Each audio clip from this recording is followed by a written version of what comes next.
Telugu cinema ఇండస్ట్రీలో ఎంతో అద్భుతమైన పేరును సంపాదించి వ్యాపార రంగంలో కూడా అద్భుతమైన సక్సెస్ ని సాధించినటువంటి వ్యక్తి నాగార్జున. సో అక్కినేని నట వారసుడిగా ఇండస్ట్రీలోకి వచ్చినటువంటి నాగార్జున తండ్రి లాగానే మరి ఎంతో అద్భుతమైన పేరు సంపాదించారు. సో నాగేశ్వరరావు గారి వారసత్వాన్ని పొనికి పుచ్చుకున్న నాగార్జున గారు ఒక రియల్టర్ గా ఎన్నో రకాల వ్యాపారాల్లో మంచి సక్సెస్ ని సాధించి సినిమాల కంటే వ్యాపారాల్లోనే భారీ లాభాలు సంపాదించి అద్భుతమైనటువంటి సంపాదనని మరి అందుకున్నారు. మరి అలాంటి నాగార్జునకి తాజాగా తెలంగాణ రేవంత్ రెడ్డి ప్రభుత్వం భారీ షాక్ ఇచ్చింది.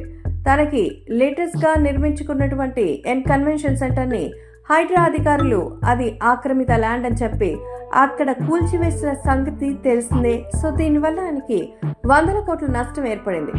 అయితే హైడ్రా అధికారులు చేసినటువంటి పని పూర్తిగా అరాచకం, అమానవీయమని, ఖచ్చితంగా నాకు దాని మీద పూర్తి పట్టా హక్కు ఉందని, ఎక్కడా ఆక్రమించలేదని నాగార్జున కోర్టుని సంప్రదించారు.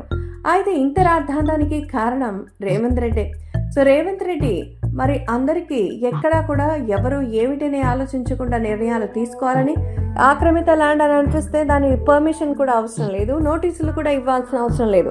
హైడ్రా నిజంగా ఆక్రమిత ల్యాండ్ అని ప్రూవ్ అయితే కనుక ఖచ్చితంగా ఎవరి బిల్డింగ్లైనా సరే కూల్చివేయడమే తరువాయి అంటూ హైడ్రా కమిషనర్ రంగనాథ్ కూడా చెప్పిన సంగతి తెలిసిందే. ఇందులో భాగంగా తాజాగా నాగార్జున పుట్టినరోజు వచ్చింది. సో నాగార్జున పుట్టినరోజు సందర్భంగా ఇప్పుడు హైడ్రాకి సంబంధించినటువంటి విషయంలో ఎంతో నష్టం చేకూర్చేలా సో రేవంత్ రెడ్డి విషెస్ ని అందించినట్టుగా తెలుస్తోంది. అవును, నాగార్జునకి పుట్టినరోజు శుభాకాంక్షలు తెలియజేశారట రేవంత్ రెడ్డి. తెలంగాణ సీఎం రేవంత్ రెడ్డికి అసలు నాగార్జునకి ఏమి పగో అర్థం కావడం లేదు. కానీ తాజాగా నాగార్జున బర్త్డే సందర్భంగా ఆయనకి పుట్టినరోజు శుభాకాంక్షలు అందించారట రేవంత్ రెడ్డి. సోషల్ మీడియా వేదికగా నాగార్జునకి హ్యాపీ బర్త్డే చెప్పడంతో నిజంగా ఇదేదో సెటరికల్ గా చెప్పినట్టుంది తప్ప హార్ట్ఫుల్ గా చెప్పినట్టు లేదు అంటున్నారు నాగార్జున అభిమానులు. అసలు రేవంత్ రెడ్డికి నాగార్జునకి మధ్య ఇంత గొడవ రావడానికి కారణం ఏమిటనేది తెలియాల్సి ఉంది.